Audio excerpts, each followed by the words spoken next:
Good morning. At least it's morning for me. This is Jeannie from A1 Vacuum and Sewing. I woke up this morning. I don't know if you ever do this. I woke up this morning and all I could think about was stitching. I was like, I really want to do some stitching today. And I thought warm drinks, how fantastic and appropriate is that for fall time? Although it's going to be 85 here in Reno today, so not really the weather for warm drinks, but who doesn't love a warm drink when it gets cool outside? So anyways, what you're going to need is you're going to need your little pulled aside kit for warm drinks. This is the fabric. As far as the thread goes, I went through and I think what I'm going to use, coffee is what is in your kit. But I was thinking putty might be nice as well. So one of these two colors. And then marlin, linen, coffee, iris, and ginger. So those are all from the thread kit. If you have the thread kit, if you don't worry about it. You have a ton of thread. I know you. So you have a ton of thread, just pull from your thread and you're going to be totally fine. I actually went ahead and hooped my muslin. This is the first time I'm using it. This is the magnetic hoop. And, I use muslin and people always ask why, and I use it because I like the way it feels. This is not a stabilizer. Muslin is not a stabilizer, but it's a good enough base if you're layering it with batting and your background fabric and all of that. I would cut it wider. Normally I cut it 9 inches, and I cut it 9 inches for my 5x7 hoop, and you're going to see that that's plenty for the 5x7 hoop, but the 5x7 hoop is skinnier than the 5x7 magnetic hoop, so it works really well. So I thought, oh, can I do it in this hoop? And it was fine. So let me show you how I hoop it. This was literally the first time that I had done it. These are pretty strong magnets. So the big ones go on the top and the bottom, and then you have 2 smaller ones that go on the side. There's a little lip right here that you can just pull up on this. So it goes with the little lip in towards the hoop, not this way. So this part goes in the middle part of the hoop. All right, so let's go ahead and pull those up. I like it so this hangs down the tiniest bit. And I just kind of centered it over, like my piece, 9 inches, was just enough to cover the magnets. If you're going to be using this hoop and using muslin, I would probably go ahead and cut your pieces 10 inches instead. I think 10 would be okay. And I'm going to do the 2 on this side first. And what I found was I could just rest it like this. And again, I find it's easiest, don't lower it, because that's when you get pinched. Just drop it. So I'm just going to stretch that out, put this one here and drop it. Okay? Now let's do this side over here. I'm just going to stretch it out. Put this one down and drop it. And then this one over here. Stretch it and drop. Pretty easy, right? Easy on the hands. Whoops. Put it here. Oop. I'm going to pull this down. You know, I love to use the belly. My belly, I like rest it here. There's my belly. There's my belly. Okay, stretch this out. See, the belly comes in useful for some things, like hooping. And this one, I'm just going to like pull it back. Put this one down here. Oh, it's kind of low. That's okay. I'll use my camera. And that way this won't get in the way. And now I have all of this fabric right here. Everything looks nice and taut. I love it. I absolutely love it. So I imagine I'm going to be using this hoop a lot. I didn't like using... So I love my snap hoops. And I could not live without my snap hoops. I use them to quilt. And that's like the thing that I like best. So I use my big size. But when it comes to just doing embroideries, I prefer these hoops because I feel like my hooping is more stable. I don't know if you've ever been using your snap hoops and you like hit it and like the top separates. So, but these are super stable. These magnets here are super stable. So I imagine that I'm going to be using this a lot. So let's go on over to the machine. Okay, I'm going to slide my hoop on. Oh, actually, I'm just waking up my machine. So let me just hit the button so it'll calibrate. I'm going to slide this under. I could cut all of this stuff off. This is the other hoops. If you do leave them on, fluff your fabric. I have, on more than one occasion, not fluffed it, and I had something like turned underneath on the hoop. And the design that we're going to be doing this morning is warm drinks. Let me grab my spreadsheet too. And I'll do a final spreadsheet where it has like all the colors I've used and anything that we've modified. So warm drinks. Warm drinks, warm drinks. Oh, let me turn on this light too. Gotta get all the lights on. This is Plaid 3 4x4 horizontal. So let's get our quilting design first. So we're going to go embroidery. I'm in my lower USB. And falling into autumn. Background quilting. And I am doing Plaid 3.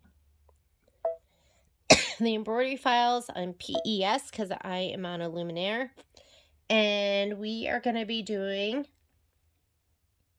what was that, 4x4 horizontal. Okay, let's choose our hoop size. 5x7. And I like going full speed. Oh, you can't go full speed. You know why? That's as fast as you can go because it knows that I have that hoop on. So that's totally fine. The one thing I don't want to do too is I want to watch out for the fabric on the very top. Let's add. Don't move your design at all, not yet. And we are looking for falling into autumn, embroidery files, PES. And there's my warm drink. Set. And let's do, I'm not changing anything. This is, I've added this here, centered, so we don't have to do anything. We're just going to touch embroidery. This screen, it will have combined it. So now I can move these together and they'll move as one. Don't move it in your previous screen. I love my camera button. I'm just going to touch my camera button, hit scan. It's going to move and it's going to scan what's in the hoop. And then I can watch out for that very top part just to make sure that it's not going to interfere. I didn't even check to see if I had a bobbin in or what bobbin I had in. So I'm going to do that in just a second. And like, how fast and easy was that? And look at this. There is no top green showing. So it's totally out of the way. Hang on a second. Let me adjust my filming arm. There we go. Better angle for you. So I'm going to just go ahead and hit close. I'm going to take this design. Since I'm at stitch 0, I can still move it. If I was even a single stitch into it, it wouldn't let me move my design. So I'm just going to go layout, move, and scoot it all up. And maybe I'll just go one from the top because that's really close. We're going to go ahead and say okay. Let me check over here and just make sure I have a bobbin in. I love this hoop. I love it.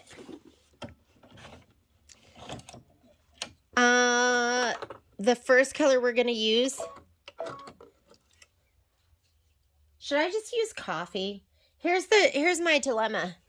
Here's my background fabric. Let's just grab it all out right now. I want to get this finished up because Nativity is coming up. Here's my background fabric. The best color, I think, is like this, which it's okay, right? I thought this was better. That's putty. I'm going to use putty. I know it doesn't come in your kit, but that's what I'm using. And hopefully at some point I'm going to have all the colors. This is brand new. So let me go ahead and put this in. We're going to do the placement stitch first. So we're doing placement stitch for your background, for your batting. And then we'll do our background fabric. So go ahead and just hit start. And it's a good idea to hit your layout button or your edit button so you can see what's coming up. I also like to go down here where you can go backwards and forwards, stitches and whole colors. And that way you can fast forward because we are going to be skipping some stitches. Okay, first is going to be the placement stitch for your batting. And I'm going to take this to my spray tent.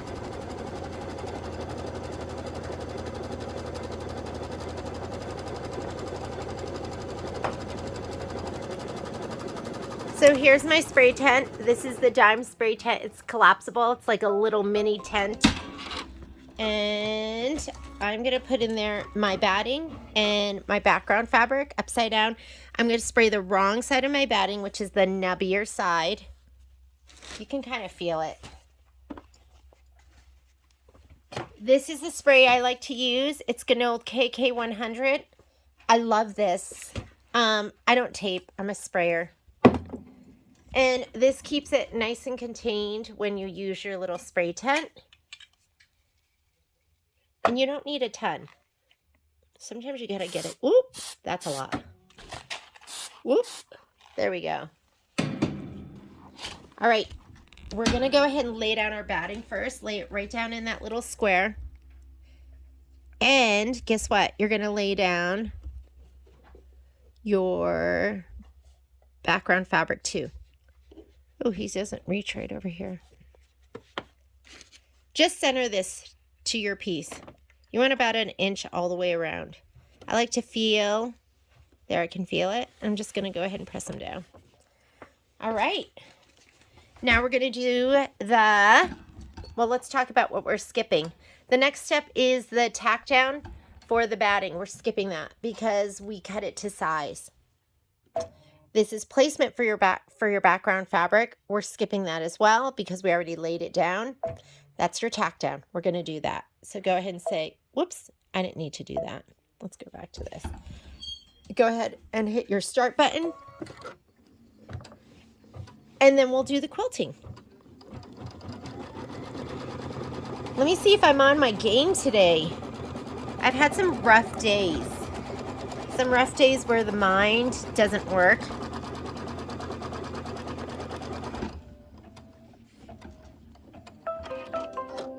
I've struggled a little bit with my sojo too. Oh, and then here is our background quilting. So just confirm that's what you're seeing.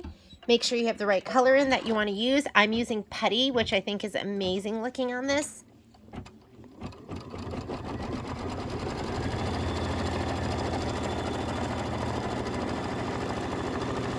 And then we're going to get into our embroidery.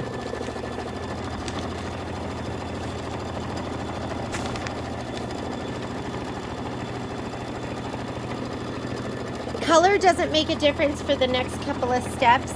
You're going to see right here, anytime you see that square with the lines in it, that means color doesn't make a difference. Although I'm really hesitant to always use like a black or a red or something that's kind of high contrast that might shadow underneath. But I'm just going to use the putty and do the next couple of steps. You're going to need your applique fabric right here. This is what's going to be laid down. So you might as well take it to your spray tent right now and give it a little shot of spray. We sell the spray tents at the store. They're $24.99 and they're up on the website for $19.99. And just a little bit of spray. I really used to just spritz, but for some reason, oh, there we go. We got a good spritz. No, this is not your Aquanet spray from the 80s. Remember when you wanted to make your hair look big? We're not doing that. It's just a little spritz. It's like a little, that's what you should be doing. Go ahead and just hit start again. This is going to be the placement stitch for this fabric right here. And the color you're going to be using later on is going to be Iris.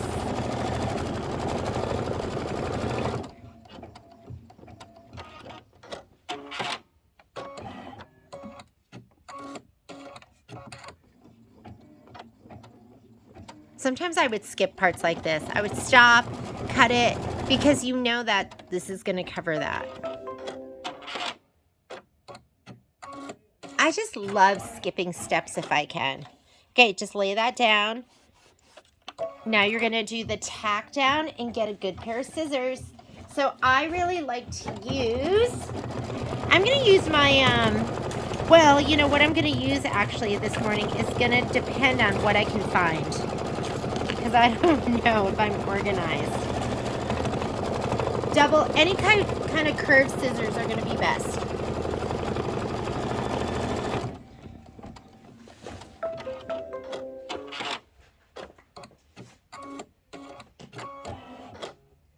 What I've really been absolutely loving have been my my Havel snips, but I don't see them. Let's see. So I like those. Well, these have been one of my favorites too, but I feel like my Havels, which the blades are a little bit longer, are a little bit stronger too. Hang on. I'm just going to pull this towards me a little bit.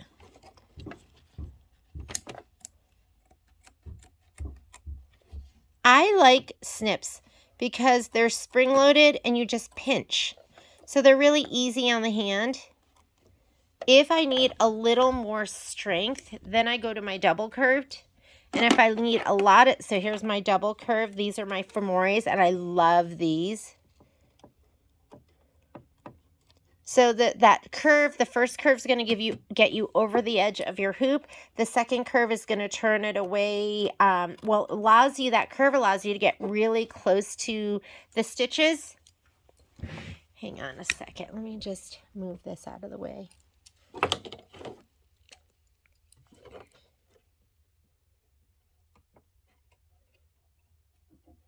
It allows you to get even closer to the stitches. And then the tip also moves away from the fabrics too. I don't know if you've ever cut into your fabric by accident. I've done all of that. Every mistake that you can make, I've done it. And you'll probably see one today, because I tend to make mistakes while I'm filming too. Okay, we want to get this too. Just make sure you're not cutting through all your layers, but you want to see, I can see that I didn't get through the shape flex. So you want to get through that too.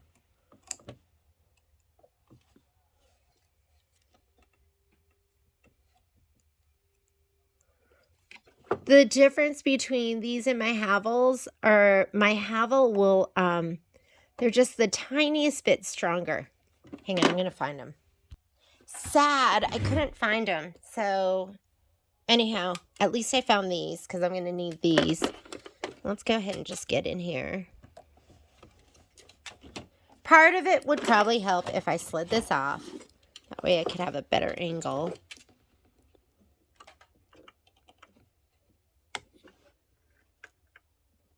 It's the tip, right? You need to have a little power right at the tip.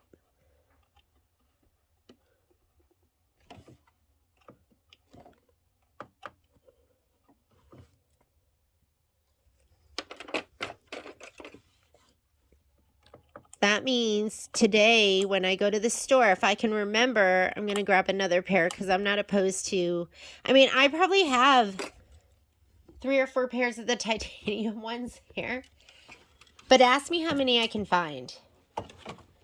That's the worst, isn't it? Okay, next step. Saucer.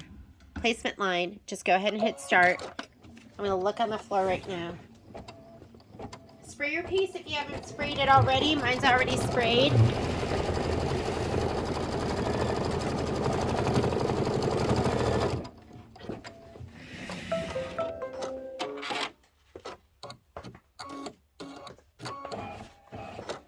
I'm going to lay down my fabric.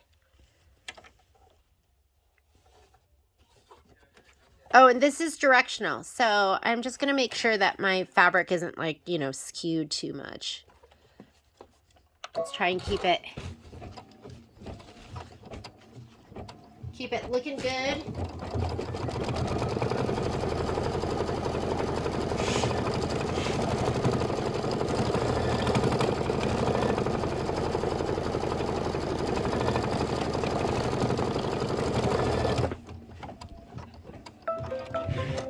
And you're going to trim close to the tack down. So when we're doing applique, it's 2 steps, right? You've got your placement stitch, and then you've got your placement.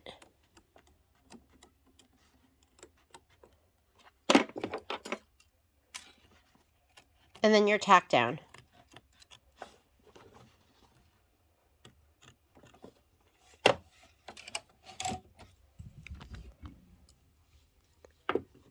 Oh, for some reason he didn't cut. If your cutter's not working, that might be a sign that it is time to clean out. As far as servicing, I think I'm close to needing a service. Do you want me to show you how you need to, in our shop, what we recommend is if you are on a sewing only machine, that you do it every 1,000,000 stitches. If you're on a combination machine or an embroidery machine, every 3,000,000 stitches.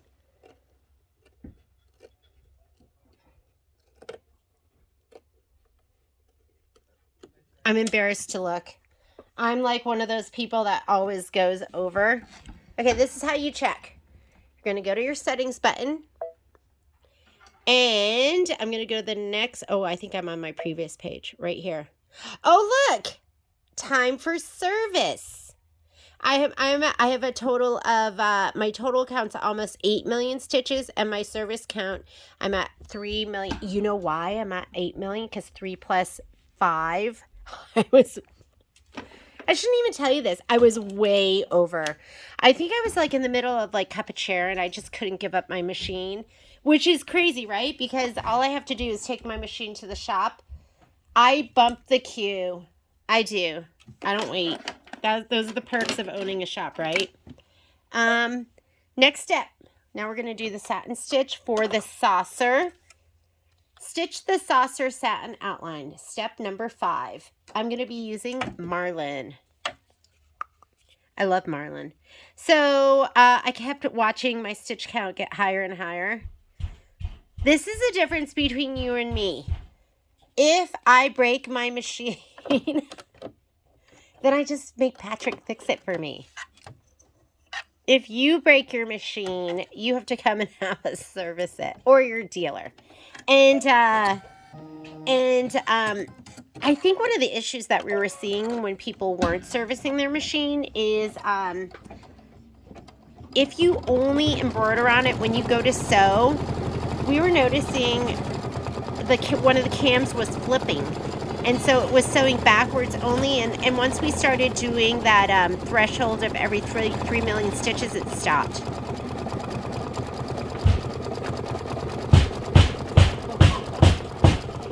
You're gonna hear some banging here. My sewing room is like leads to the outside, and we're redoing the outside of our house, updating it a little bit because our house was built in the 80s. And so we had a lot of kind of pinkish orange stone on the outside of the house, which I know that sounds gorgeous, but it's not. So they removed it and we're updating it, but they're working on this part that's right outside my sewing room.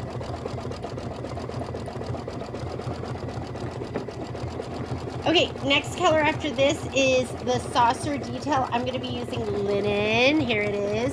One of my favorite all-time colors. It's like the perfect off-white.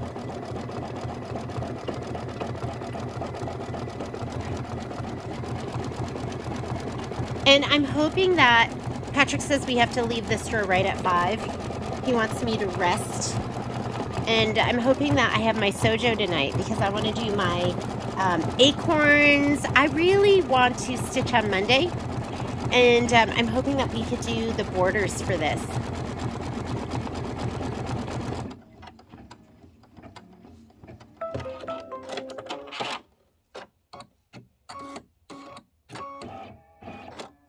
Okay, Marlin out. Linen in.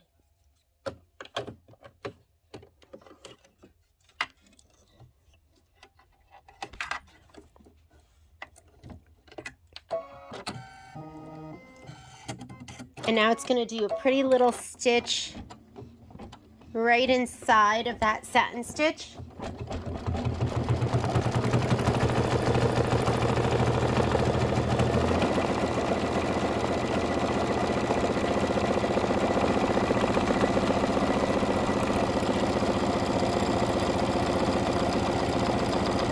And then you need to stitch the drink fill. We are going to use coffee. It's got to be coffee with cream, right? That's the only reason this is so light.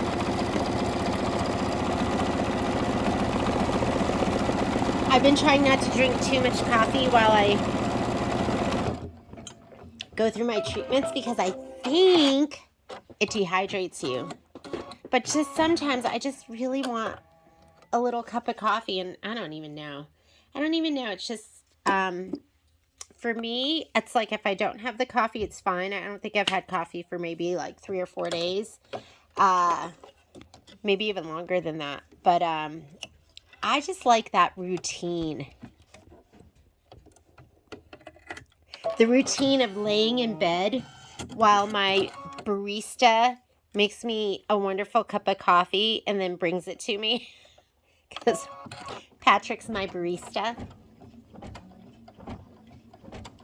And then here's my coffee cup. Isn't this beautiful?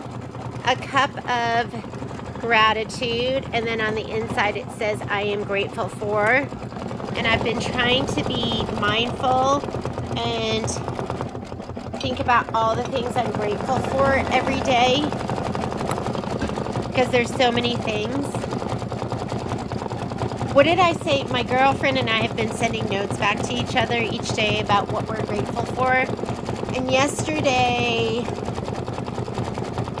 what did I have yesterday? Yesterday I said, for Patrick, a lot of days, that's one of the things I say is Patrick. For Patrick, my friends,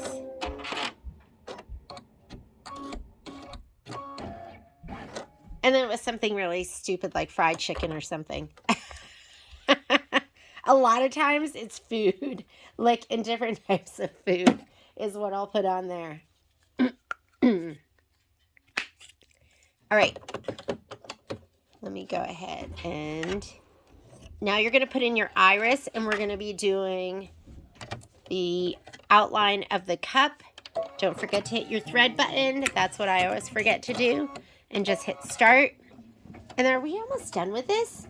No, there's a couple more things because there's going to be some detail on the cup. This is 4 minutes of stitching around this. See all that stitching? How cute is it going to be when we do our little tags too?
Oh, the next embroidery I'm going to be doing is going to be the squirrels and acorns. And that's like one of the cutest ones, right? There's so many people that I talked to that were like, I just want to do that just for the squirrels. And then I'll have to do scented candles. And then I think I'm done with the embroidery designs. You know what I should be doing is pressing my blocks. I'm going to turn on my iron and do some pressing.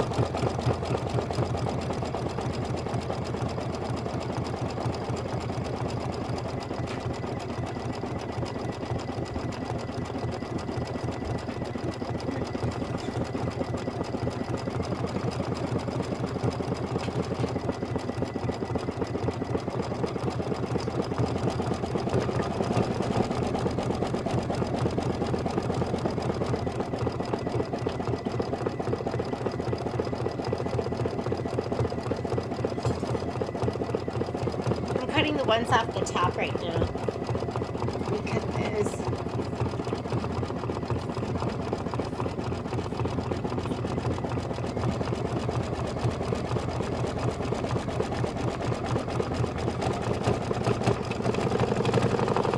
Oh, now I waited till the last minute, of course. I like to press these with a little bit of moisture. And I really, you know what I need is I need to bring home a spray bottle that is just water. But I'll just use Best Press because that's what I have on hand.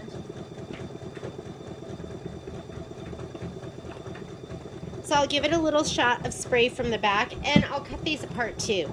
So when you cut them apart, I like to do it from, because you don't know where the line is as well, I like to do it from the back side, and I'll look at the lines of the embroidery, and I'm just gonna cut in between. Okay, it wants the next color, which is going to be ginger. Let me come back over here. Ginger. We're going to be doing those little designs on the cup, so let me put my ginger back in.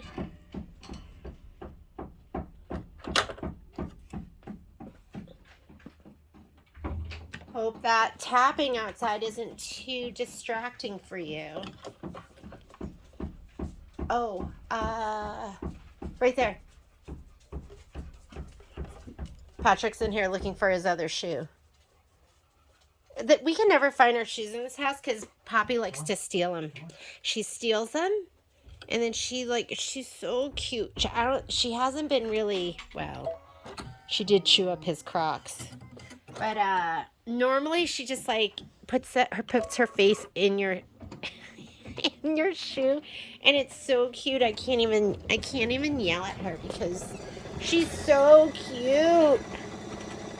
Okay, so I'm going to cut these apart.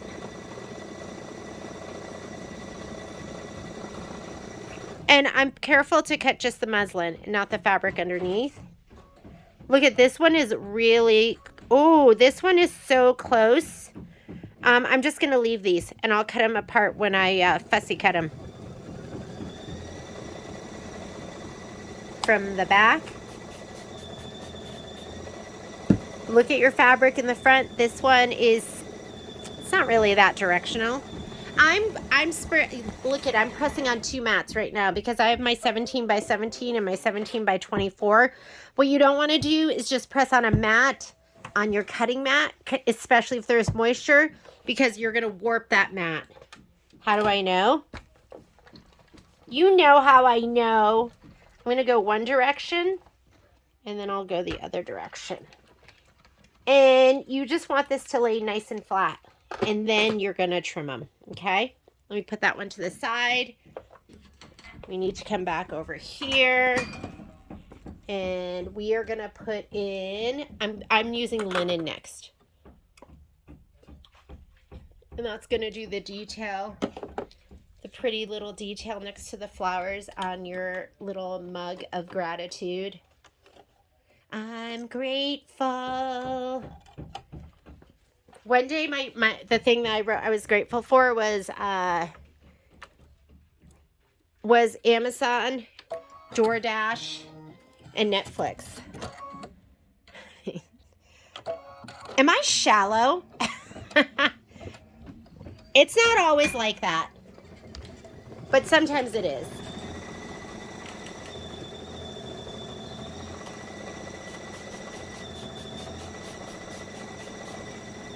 Fabric, non-directional, doesn't matter how you press it. And that outline stitch that you're going to fussy cut to, that's a suggestion, meaning don't worry if you're not going to be right on that line. As you do your embroidery, the fabric's going to kind of pull in a little bit, and most of the time, you know, that's why the pop rulers are so great, but you're not cutting right on that line. Most of the time you're going to be just outside it the tiniest bit. I'm going to press this from the front first just because I have, let me do that angle. There we go. I don't want these corners to get turned in.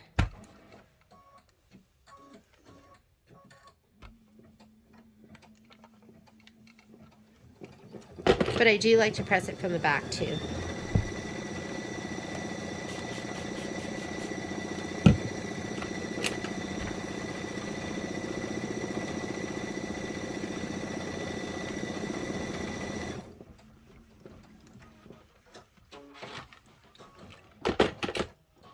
Gorge.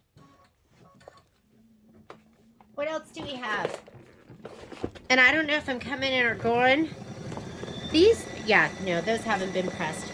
I was like, oh, maybe these have been pressed already, but no, they haven't been. You can tell because they're ripply. Some of these have been pressed. Are these just so cute? Oh my goodness, we're getting close. Getting close to the end. And we are at the end of this embroidery right here. Oh, no, wait, we're not. One more step. Just go ahead and hit start, and it's gonna do the little swirls of steam that are coming up and off of it. I think I actually did press and trim some of these. So let's pull those aside. Like these, you can tell they're already trimmed, and see how we're not directly on that line on the outside. You just kind of want to fussy cut it so it says best to the. These, I love these pumpkins. Those are the cutest ever. Okay, so this of course hasn't been pressed, and this. Let's press these. This one looks like it's been pressed. It needs to be trimmed. This one's laying super flat. Pressed, not pressed. Okay, let's press these and trim them. Oh, this one's been pressed. It just needs to be trimmed. These are the ones that we added. We took it back in and added writing to it. The climber, Patrick, somebody suggested that. This is my love quilt to Patrick.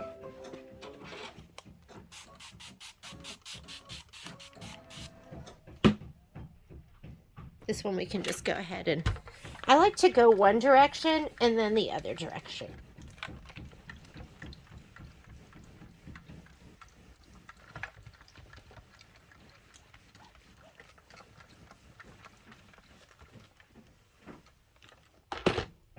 Nice. And, oh, we have another stitch out. I was looking at the screen. Sometimes I jump ahead of myself. It looks like it wants you to do that last stitch out. Let me look at, sometimes it tells you to skip those. Let's look at our book. It says do not stitch this step. So we are done. Here we go. Let me go ahead and pull them out. And we are all set. And I love this hoop. If you want this hoop, just call the store. Normally, I think the map pricing on this is, it's $300, $299.99, and we have been doing it at a special at the store for $229.99. So if you want this hoop, reach out to us. And you're not going to see it that special pricing. You're going to have to call the store or just put it in your notes. Special pricing, please, when you check out, and we'll know what that means. That's it. I'm going to go get ready because I actually did this before the work day. So I'm going to go ahead and get ready for the day. We are done with this. You can just lift up these magnets. It did come with like little pieces of cardboard to store this, but who's really going to keep those little, I know some of you will. Back in the day when I wasn't as busy as I am now, I would have kept those too. But I think what I'm going to do is just keep these just on top of my, like over here somewhere, like, and then I'll just have these separated like this when I store this. And have a great day, and we will see you later. That was warm drinks. Bye.